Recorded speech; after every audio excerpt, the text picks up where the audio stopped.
Hello and welcome to IGN Anime Club, episode 66. Yay, anime. Yay, anime. I'm your host, Callie Plaguey, and I'm joined by Megan Sullivan. Hi. Mike Mamone. Hey. And Miranda is working on special secret stuff. Yes, super secret. But awesome. you can look forward to that soon. So she'll be back next week. We're going to have a quick episode because we have a lot to talk about for the summer season. But first, stuff we're watching that wasn't new anime. I was playing Destiny all week for the Destiny review, so I didn't watch a lot of anime.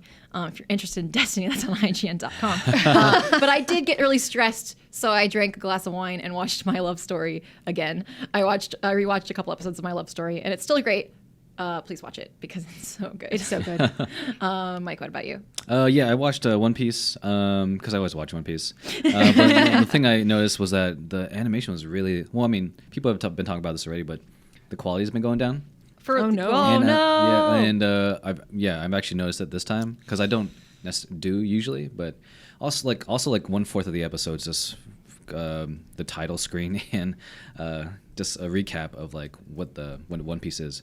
So, but anyway, I mean, they had a 1 week break and now they're finally getting to the arc. I think they should just take time and take a break for a bit. People are going to come back, but anyway. So One Piece, I'm still watching it. I'm not watching a lot of anime, but I'm reading a lot of manga. So I'm charging through Dragon Ball. They just got through the third Tenkaichi Budokai tournament. I'm not going to spoil what it is. It's a 30-year-old manga. What am I talking about? The statute of limitations is up. Yeah, it's up. And also, I read a lot of the Silver Age Thor comics, which is not anime related, but it is comic book related. So I'm catching up on all of that. Nice. Go Loki.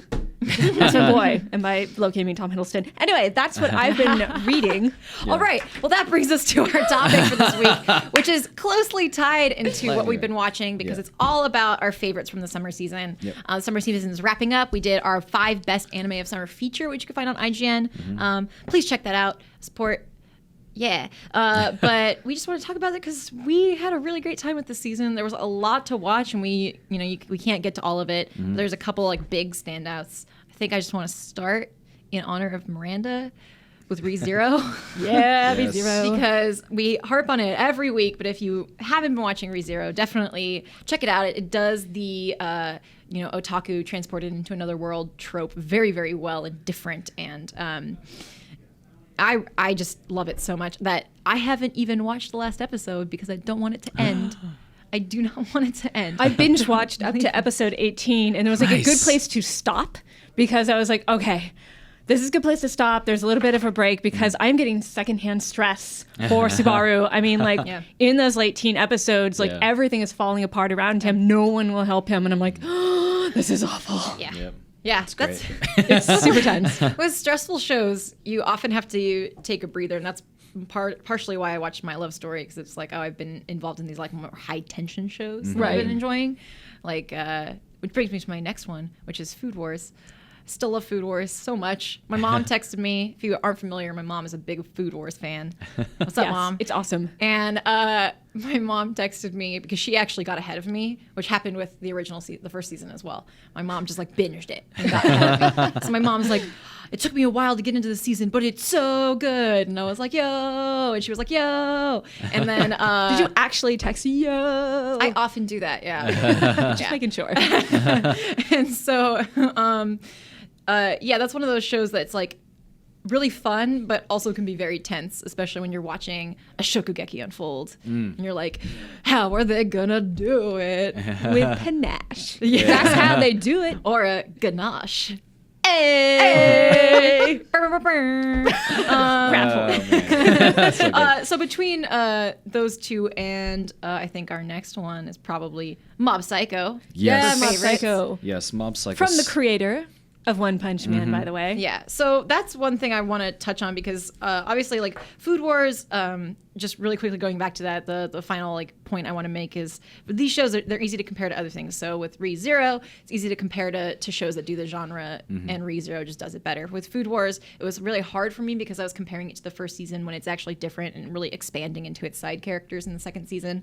And with Mob Psycho, I think all of us, maybe I can speak for all of us, that we started comparing it to One Punch Man a little bit. So I was curious what you guys think Like, how did you think it held up to One Punch Man? I think it was great, but for different reasons. Yes. Like, it was a lot more in depth than One Punch Man, and that really surprised me by episode 7 or 8. Now you're getting into family and the repercussions of repressing all of your feelings and what it means to have these powers and the responsibility of these powers. And I was just really pleasantly surprised by the fact that this show isn't just a, hey, monster of the week. There's a real narrative arc going on. What did you think, Mike? Yeah, no, totally. I felt more invested in Mob as a character compared to Saitama.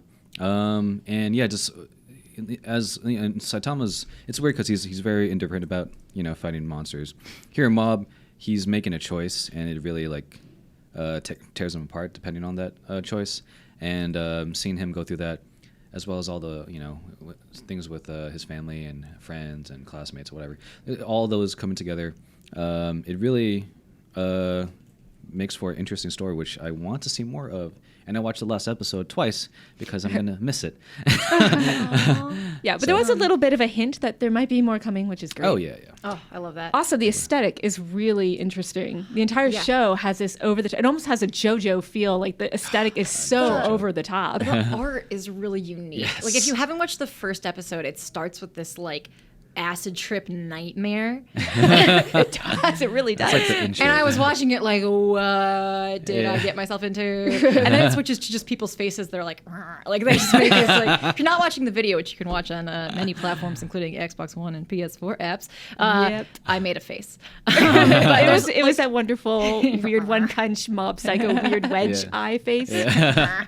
Oh, dude. It comes with the noise. You have to make the noise when you do it. So, yeah, there's just a lot to like about that show. I'm not as far into it as I'd like to be because, like I said, I spent so many hours playing Destiny. Please help me. You poor baby. But now that I'm out of it, I will be watching shows this weekend, and that's the one that I'm probably going to just watch for hours because I'm mostly caught up on other ones. There's just like I have to pick up a couple episodes for both ReZero and Food And Wars. for those wondering, because we get a lot of questions about this, you can find both of them on Crunchyroll.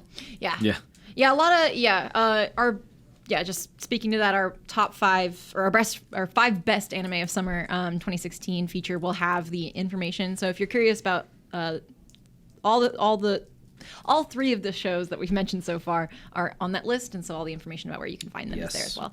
Any other favorites, Megan?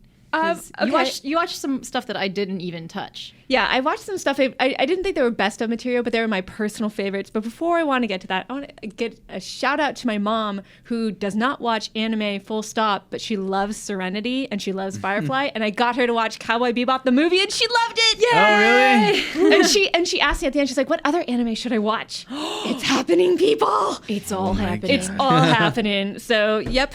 Anyway, I actually, switching gears from Cowboy Bebop, I watched Amanchu on Crunchyroll, and I really like that show. I keep bringing it up, I know, but it's really just about friendship and bonding over hobbies and sports and stuff like that. And there's no huge plot twist. There's no super action-y type of plot. It's just all about friendship. And This is the scuba diving this one. is a scuba diving one, and it's the one that Miranda texted me about. There's this gay scuba diving anime. And I was like, oh. So it's never full Yuri or anything like that, but there's a little bit of a hint at the end emotionally that they've connected. Yeah, I watched the first episode, and it's definitely not like a fan servicey Yuri type thing. Like Not when at she all. said gay anime, she just because she knows how much I appreciate like representation in shows and stuff, and so I always get excited when there's like.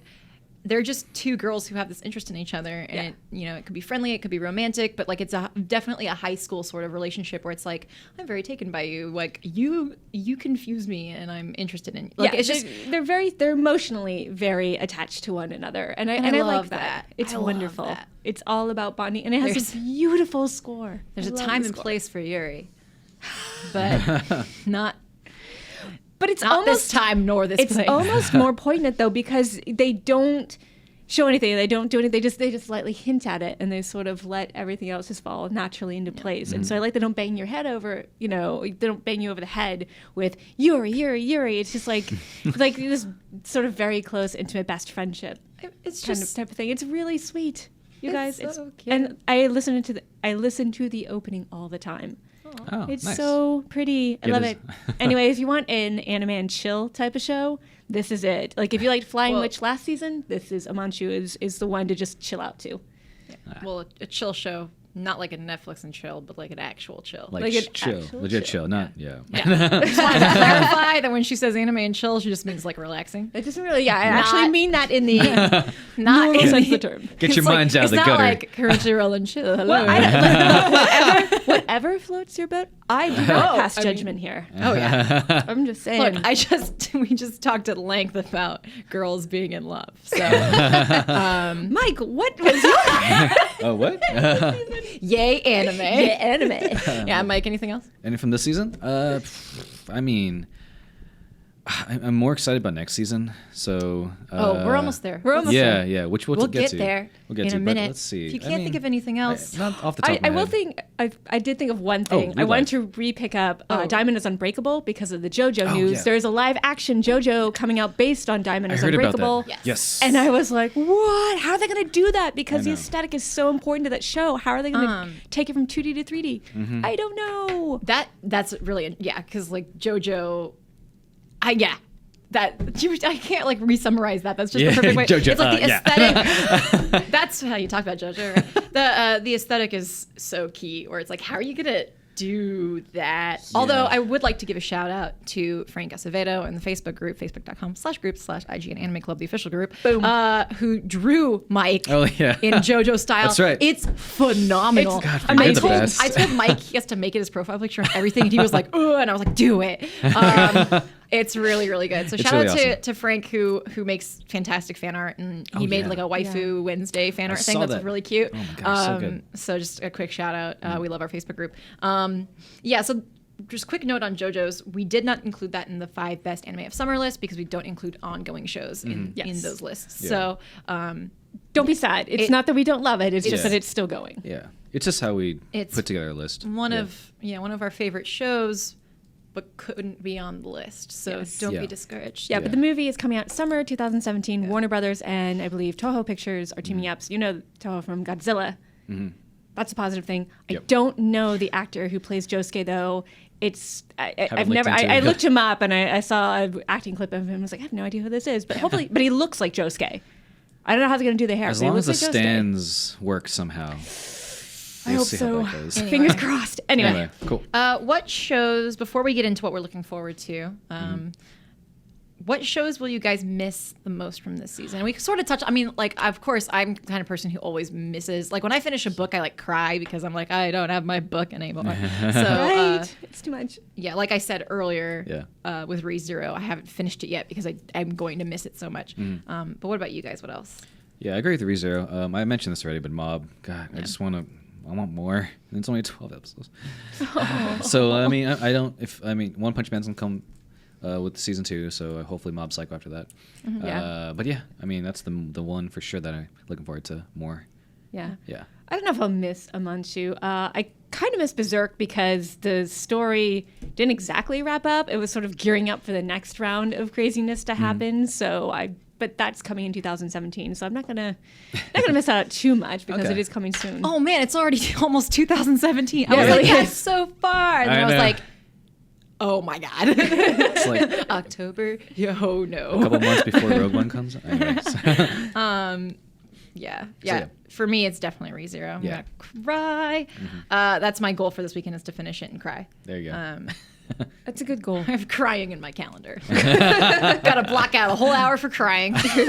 Just pops up as a Google calendar reminder. 10-minute notification. Let me know what. Yeah, I'm curious. Does anyone else do that? Like, I'm talking to you guys and also to our listeners and viewers at home. If anybody else does this, where you delay ending something because you know you're gonna be destroyed after. Like when I read the last Harry Potter book, for example, I read it all in a day, but at the very end, I was like, "Oh my God, it's over!" And I had a mini breakdown, and cried for 20 pages. Oh, no. Let me know if I'm not the only one who does that, because I've been doing it with anime a lot lately, where I'm not finishing anime right away because I'm I love it too much.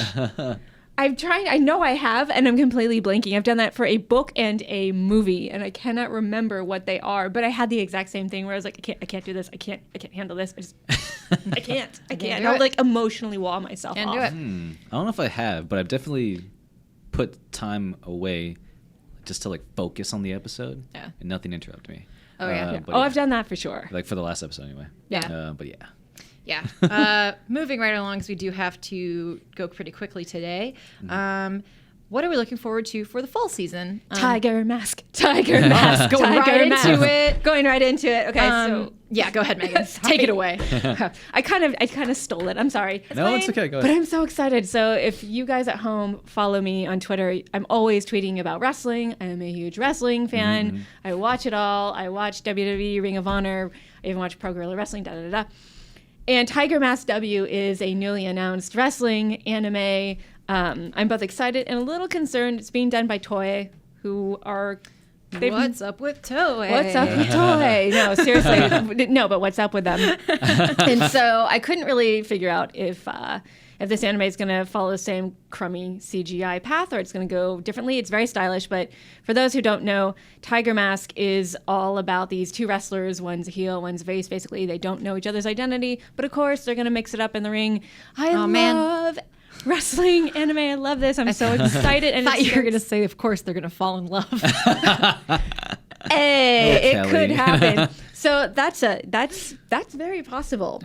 I do not judge, and it would be different. Because exciting. It is. It's exciting. You're like the queen of wrestling here. Megan You are. always She wins. She always wins the belt every year I for see that. WrestleMania. So I've got a crummy plastic belt that we pass around in my little wrestling group. We go over to my friend Dan's house. We watch pay-per-view. We make predictions, and whoever's predictions are the most accurate after a pay-per-view wins this belt and has to carry it around with them everywhere for a month. I didn't bring my name because there wasn't time, but I wanted to show it off. But yeah, I love wrestling. I'm all about that wrestling. That's why I dragged Xavier Woods onto our show, and he loved it. So hopefully he'll be on again. Yeah. Also, there's not a lot of wrestling anime. I mean, there's some stuff. Some of it, like the women's wrestling one, is a little hentai ecchi, kind of. So I was like, can't watch that one because I'm not totally comfortable with it. But Tiger Mask starts October 2nd. I don't think anyone's picked it up yet, though. I don't think... I didn't hear anything. No, not... Yeah, I've only seen the Crunchyroll lineup. Yeah, they only just a released few. part of their lineup, so it's still possible someone will pick it up. Yeah, normally when I do the research for this section, I just go on Anichart. So it's hard when you don't know if something's been picked up. But we got to move right along. So Mike, I think you're next. Oh, yeah. I can tell it's you because it's in all caps. To continue the sports theme that's going on here. Haikyuu season 3.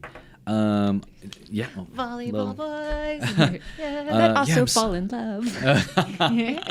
Haikyuu's so good. If you haven't watched it, definitely catch up before the season starts because... And I don't even want to talk about what's going to happen in season 3 because I don't want to spoil it for you guys. But it's real good. It's our... Season 2 was one of our best of for us. Winter or spring? Winter or spring. So. Yeah, it was one of those. But it was one of our best of for that season. And I'm not going to talk about it more, so you guys can watch it and find out for yourself. Yeah. But really good. And also All Out, which is a rugby The rugby anime. one. Me Yes. too. Finally. About time. Always wondered about rugby. I know Also the literally sport. like two things. No, one thing about rugby. Yeah. That they don't play it in this country. Yeah, I tried watching it when I was in Australia for I was like, okay, watch this sports game, and I couldn't figure out it's like Red Rover, but and football, right? Is that Red Rover when you put your hands together? Red Rover, send Mike right over or whatever. Yeah. And then you have to run and break through the wall or something. really dangerous game. Exactly. Which Okay. makes sense for rugby. So, yeah, all I know is that rugby is not played here. Yes. And that it will probably be a cool anime. Yep, and I'll get to learn about it, which is I'm cool. super. I caught a rugby game on ESPN 3 once, and I was kind of infatuated. I was like, this looks really rough. Oh yeah, But it's really cool. they get real rough. I mean, And NFL football players have protection. all the protection. These guys just go at it. It is just full on contact sport. Yeah, so that'd be cool. Ouch. I can't wait. So All Out, Yeah. and then Hopefully finally, it's about boys falling in love. I mean, maybe. I mean, Megan didn't see, but I was making faces at the camera that whole time. It's like sports. And then she read my mind. I was like, Callie and I. Anyway. So if you want to see boys, no, I'm kidding. All out in Haikyuu. No, but in all seriousness, I do like I like sports anime because I do get to learn a little bit more about the sport, and like I like the camaraderie that you get. And we had a whole episode about this, but I actually was a very athletic teenager, and so I was. You look. Didn't you do? I thought you did sports. I was a really athletic. I was an athletic teenager. Oh, okay, gotcha. So like I dabbled in like volleyball, and I spun a rifle, and like I did all this stuff. Yeah. You did martial arts too, I did right? martial arts. Oh yeah, see, okay. And I just heard you wrong. Sorry, my bad. And I was also I had a very good arm in the baseball. And I can throw a spiral, so boom. I do know a lot about sports, just not rugby. Anyway, good job. Yeah. Bringing it back. And then, I think Mike added a couple things at once. And then one more that I'm looking forward to is Gundam Iron-Blooded Orphans Season 2, which is another best of that season. Yeah, we had... The same season from Haikyuu, actually. Yeah. I think that was the same... Yeah. By season, we mean like season of the year, yes. like fall. But the first season of Iron-Blooded Orphans was on our best of list for whatever season it aired. That is very confusing, yes. Yeah, it's hard. But yeah, season 2 is going to be coming up this fall. And for a standalone Gundam series, it's one of the better ones. So definitely check that out. That's what I'm excited for as well. Yeah. And I'm really excited for Sound Euphonium 2. Yay. Because this is another one that I didn't quite finish. I was like... but now you have an excuse. No, I do. So this is I'm gonna finish Sound Euphonium. I have like literally 2 episodes to finish. Nice. And I used literally in earnest. That was not like a literally I'm gonna die. That was I only have 2 episodes to finish. Just to clarify. But yeah, so Sound Euphonium is hard to say. Is about a high school band, like an orchestra style band, band. I don't know what I'm totally orchestra, blanking. Yeah, it's an orchestra band. And it's about, it's another anime kind of like Amanchu about like a deep relationship, friendship between girls. So definitely check it out if you haven't. It's really cute. It's really cute. And it's like, man, like Trumpet-chan though. Trumpet-chan. What's her name? Reina. Yeah. Anyway, I like Trumpet-chan. Yeah, I'm excited to see where they go with that, and also to finish the first season. And I'm sorry we got to go so quickly because Mike and I have to go actually. But yeah, any last things we're looking forward to? Fune wo Amu, which is full of dictionary action. It's all about like editing and publishing dictionaries, and for some dumb reason I'm like, I'm an editor. I love this. Wait, there's a dictionary. Okay, so let me real fast. The publication of a new dictionary titled The Great Passage progresses. Mitsuya Majime, originally from publisher Genbu Shobu's sales department, has been recruited by Kohei Araki, a veteran editor of the dictionary department who is looking to retire soon. Again, it's called Fune wo Amu. It is airing October 14th. Nobody has picked it up yet. I hope they do, because watch the dictionary anime. This is very exciting. I love the dictionary. When I was like in 2nd grade, everyone used to make fun of me because they were like, you probably read the dictionary. And I was like, I do read the dictionary. I was so excited. I think like between wrestling and then dictionary anime, I couldn't be on polar opposite sides of the universe. I don't care. I'm looking forward to it. Yeah. Well, thank you for telling me about that because I am so excited. That's your public service announcement for the day. Dictionary anime. Dictionary anime. Anyway, I think that about wraps it up. So let us know what you're looking forward to for fall and what shows you really liked from summer. And maybe give us recommendations for stuff we missed or anything we haven't really caught up with. Because we always like to hear what you have to say. All right. We're going to do a rapid fire watch party. So if you haven't joined us for the watch party, it's kind of like a book club where we watch 2 episodes of an anime at a time, chosen by you guys. We have a nice vote, and we kind of go through it at length and watch it all together. So we are currently watching Psychopaths. We're at episodes 11 and 12. Yes. I can't believe we're already that deep into it. Shout out to Megan Murphy in our Facebook group, which again is facebook.com/group/IGN Anime Club. Megan Murphy and I freaking out about Kogami. Kogami, I love it. I think Kogami is in the running to like be right at the level of Kamina in my husband. I am in love with him. He's perfect. So, anyway, to wrap up, I'm really enjoying Psychopaths. But yeah, so just jumping in really quickly to episode 11, we have Carter Gerke. I think that's how we say it normally. From the Facebook group says, episode 11 was so intense. My roommate is not an anime fan, but he had his eyes glued to the screen for the whole second half, and he had no context to what was going on. To be honest, I was expecting an enforcer to at the last second show up and save Yuki, but no, Makishima does not pull his punches, and neither does this show. Yep. So this is episode 11 where Makishima has, I missed the last watch party, so I watched a bunch of them at once, but Makishima has kidnapped Yuki, and who is Tsunemori's friend, and Kogami goes and finds her, and they have this little hunting, the most dangerous game-esque hunting thing where they're being hunted by that cyborg man who's really creepy. If you don't recall what's going on. And that is such an intense sequence, but also I was like, he's so brave. But I think it's fascinating the implications of somebody who doesn't fit with the civil system, like Makishima doesn't. Makishima, the more hardcore he was getting, the more criminal he was becoming, the lower his crime coefficient was going. That was crazy. And I thought, this is fascinating. When does AI break? When AI is wrong, what are the implications? What are the consequences? And you have this person who flies so far under the radar that he can do anything he wants. But what makes me mad, can I just say this is going to be controversial, but I really hated Akane in this episode. I hated her. Oh. I'm very protective of my family and friends. This should have been a watershed epiphany for her. Screw the system. I'm going to blow this guy's head off because he is torturing and murdering my friend. She didn't do it. And I understand why the show did that. I understand the reasons they decided to do it that way, but I have never hated a protagonist in any medium more than I hated Akane in that moment. It was, you didn't drop your useless gun, the crime coefficient thing is going down, you're just sitting there messing around. There is no third option. No one's coming to save you. You can't reason with this guy. You have 2 seconds to decide. Either you inadvertently murder your friend and you get clouded over, or you kill this guy and you get clouded over, but you save someone.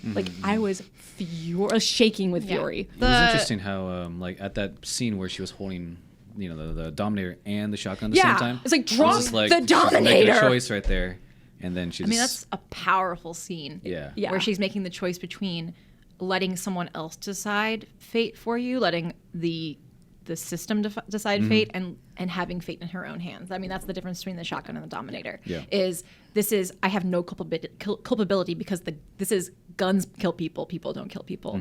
The shotgun is guns don't kill people, people kill people. And so you have all the culpability, but then she is grappling with, I'm at fault for letting her die. So it's this really, really powerful scene. Yeah, one of our readers even pointed out that Yuki means snow, and it was snowing at the end. Oh yeah, which is really, really cool. I like that. That was rough. Yeah, I thought that was fascinating. The show keeps doing this to me, where I'm just thinking about how it applies in a world that is so so far under the extreme of Psychopaths. We're not run by a computerized system that decides what you do with your life, but just the implication of what do you do to take things into your own hands. And the show just keeps introducing new things for me to think about, and I love watching it 2 episodes at a time because I really get that. And we're going to wrap up episode 11, but I do have a point to continue it with episode 12 with what Megan said. So hold that thought, bookmark that. Yes, thank you for choosing this show, by the way, you guys. This is a fantastic show to watch. I'm so glad everyone's loving it, by the way. Yeah. So good. I just want to take a moment to emphasize, if you haven't started the watch party, you probably wouldn't be here yet, but this is a very graphic show. You probably still wouldn't be at this part in the episode, but it is very graphic. So just be aware. It's rough. Exercise caution. But Australia's card on the Facebook group says, now on to my last point, Makishima being a god. This was mentioned by Megan Murphy in her previous analyses, but this episode further cemented that thought. The final words in Ode to Joy, which can be translated as follows. Oh, because Ode to Joy is playing at the end of the episode. Be embraced, you millions. This kiss is for the whole world. Brothers above the canopy of stars must dwell a loving father. Do you bow down before him, you millions? Do you sense your creator, O world? Seek him above the canopy of stars. He must dwell beyond the stars.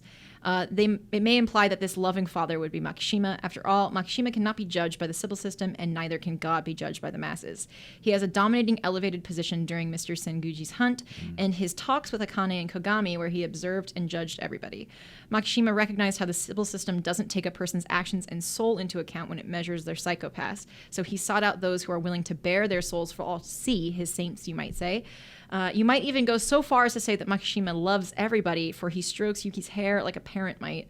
I don't know. I was just creeped out by that. Yeah, I was too. But that is one interpretation. I was just really creeped out. He wants Akane to exert her free will and be resolute in defending her friend, and he punishes Akane for being weak, as God would do to the sinned by killing Yuki. However, maybe he does this in the hope that this punishment will lead Akane to righteousness, since his psychopath rating decreases all the way down to 0 during his sadistic treatment of Yuki. I found that very interesting, the religious correlation. For me, it was more sociopath, but so it's really cool to see like a different interpretation of that than I had, because I was just freaked out. Like he is like the Joker in this situation. He wants to watch the world burn is how I interpreted it. So it's really interesting to see, because Ode to Joy is playing, and it's not playing for no reason, so I think that's a very interesting. Yeah, it's interesting because no villain ever thinks they're a villain. They always think they're a hero. They always think they're a god. So it goes back to that. Yes, we know he's a psychopath. We know he's a sociopath, but in his mind, he's benevolent, and that makes it even scarier to me. Yeah. We got to move on to episode 12. Thank you again for writing in. Episode 12, we get to kind of like, we get a little respite, and we get to look at Yayoi's background. And this is where I want to bring up the rebelling against the Sibyl system. How do you break against the Sibyl system? Because I was disappointed in Akane in episode 11, and similarly disappointed in Yayoi in episode 12. Because what happens is you kind of see her background with this girl in a band. Again, I was like, were they in love, or were they friends? We have a whole through line in this episode, by the way. So I was just really happy to see. I just love seeing female relationships and friendships represented, because it's just We don't see that often. You just don't see that. Like I mean, you do, but you. Not, I just love it. I just give it to me. So give me all of the good female relationships. Tyler DeBoer on Facebook says, the halfway point is here, and we're treated to a little break from the intensity of the last episode with a flashback episode. We have a sweet rockin' new opening, by the way.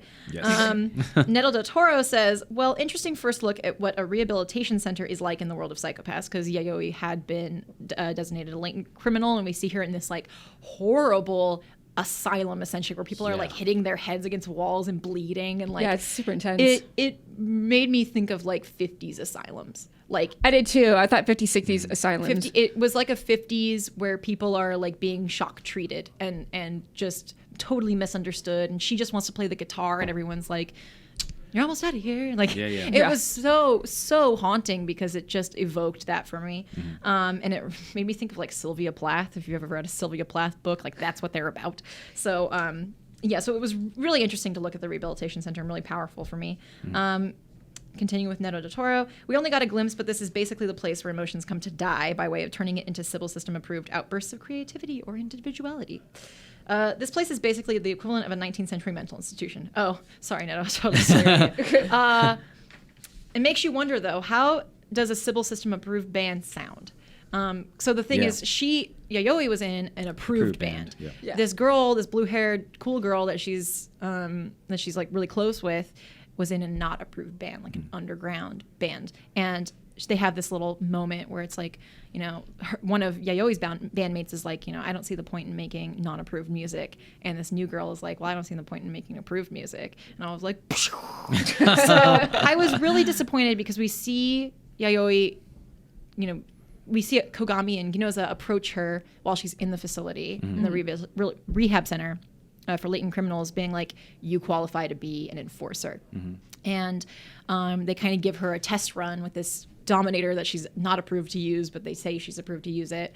And I was really disappointed in her, because her friend, this is another instance, I mean, we have 2 episodes here that were about, you have an opportunity to revolt. You have an opportunity to rebel against the system. There's someone saying, this is not how we're supposed to live. Do something about it. And she doesn't.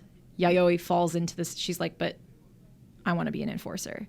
And I thought that was so interesting. I'm really excited to get into more of her character development, because that was a really fascinating moment for me, where I was like, oh, this like rock chick wants to be part of the system. And I was like, what? Something that occurred to me as well is that they're not rebelling. There's something so parallel to Japanese society where, you know, they even have an idiom about the nail that sticks out will be hammered back down. And so it's even more poignant when you think about the system in Japan where it's really hard to be that nail that sticks up. And so it's almost a message to the audience of, you know, like how much of the system are you going to be in line with and when is the time to rise up and do something about it. And I kept thinking about that in the last 2 episodes because these girls have an opportunity to do the right thing or to rebel against the system and they don't do it. And for Americans, I think it's really easy of just, you know, do something. Yeah. But in a country that was founded on revolution. Yeah, this is just how we think. But in Japanese culture, it's even more powerful because it's there. I think the audience can relate to that. I really want to do something, but it's not that. It's not easy within your power. And I wanted to bring up for the last thing because we really do got to go. Sorry, everybody. Megan Murphy brought this up. She says, she says a lot of stuff, which is really cool. But I want to really highlight this one thing. She says, Sybil seems to rule if your art makes you too passionate, it's clearly going to threaten clouding your hue. And basically there's this point where it's like, if you're too into your art, you could become a latent criminal. And I thought that was fascinating because I have this thing where if I get too into something, I get really embarrassed because I have that nerd thing where I'll be like, I love murder documentaries. And someone will be like, okay. And I'm like, I should not care about anything. So there's this, it's mostly an anxiety thing for me. And so it's just a really powerful parallel for me because I've talked about in Watch Party before about mental health and how that would happen in Psychopaths and how that would affect your hue. And for me, it's a really good metaphor of if I get too passionate about something, my anxiety spikes. Like if I care too much, I get really, really anxious. And one thing that I did when I was really unhealthy was I just kind of put up a wall and decided I'm not going to care about anything because it's too hard. And what I learned from that is it's so much better to care about things and be hurt than to feel nothing. So if you're in that space, I promise it feels better to wall off for a little while, but it coming back to like loving things and having good relationships and like being really passionate is something that's really important. And so that's what I got from this episode was she was so into her art that it clouded her, and I just related to that a lot because that happens to me on a weekly basis. So it happens to me on a daily basis. I love too much. Yeah, you can totally tell. Yeah, like give fiery death looks at the camera for no reason. Anyway, but yeah, just let me know if you have a similar experience. I would love to talk to you. You can email us at IGN_Anime Club at IGN.com. I'd be happy to listen if you guys want to talk about that because I think this show has a lot of parallels to mental health, and that's something that's personally very important to me, and I want to be there for people. So, you're so sweet, Kelly. That's awesome. I mean, people being open about it is what helped me get better, so I thought I would pay it forward. So, yeah, just feel free to write into us or tweet at us using the hashtag IGNanime. Where can they find you guys on Twitter? Megan, MEGHAN_IGN. Mike, nope, that's wrong. that's my name. You can follow me at XPMNims on Twitter. Mike, you can find me at Mike. And you can find me at Inky Dojiko, INKYDOJIKKO. Thank you all so much for joining us. Yes, for episode one 66. last thing before we close up. We forgot at the so we have 20 years of gaming. IGN is celebrating their 20 years. Thank you, Mike. Yes, thank you. Yeah, and we have an event for you guys, the fans, on Saturday, October 15th at the Village in San Francisco. So if you're local or if you're going to be in San Francisco, yes, join us. The house parties are so fun. It's live podcast stuff. Oh, yeah. I'm not sure there's what... food, there's food, drinks. music, games. It's the whole shebang. Like, we go all out. Party. The first house party... Like, a lot of us don't quite remember what happened because it was crazy. I walked out of there, I'm pretty sure I was drunk. If you're not sure. It was midday. If you're not sure what happened, the answer is yes. Yes. Drink responsibly. So when is that again, Mike? This is Saturday, October 15th. And if you do get tickets, you will have a tour the day before Friday of the IGN office. And that always comes with a panel. We do First Friday tours all the time. This is technically not a first Friday, it's a second Friday. Yep. But the office is really fun and cool. And if you can come, we would love to have you. The more people, the merrier. Seriously, like, it means so much to us to have you. And you're guys not there. just meeting us, you're meeting other fans, other yeah. people in the IGN Facebook group and all that good stuff. So please Make it a point to buy tickets. Come out, see our Yes. office, party with us on Saturday. It's gonna be awesome. That's one of the first things that I took a tour. I took a first Friday tour before I worked here. Oh. And so it's just really cool to be on the other side. So There you go. See, yeah. Yes. So Come go hang out to with us. https://20 years 20 YRS of gaming.eventbrite.com. I don't know why I try to spell it every single letter, but it's That on was Eventbrite. that was old school. Yeah. World Wide Web. We would have love been here it. forever. Anyway. You can also go to IGN's Twitter, which has all the information. Should've just yes. done that. Anyway, thank you guys so much for joining us. And if you're coming on that Saturday, thank you in advance. We really hope to see you there. And we will see you next week with episode 67 and Yes. Watch Party episodes 13 and 14. See you next time. Yay, anime! Bye. Yay, anime! Yay, anime.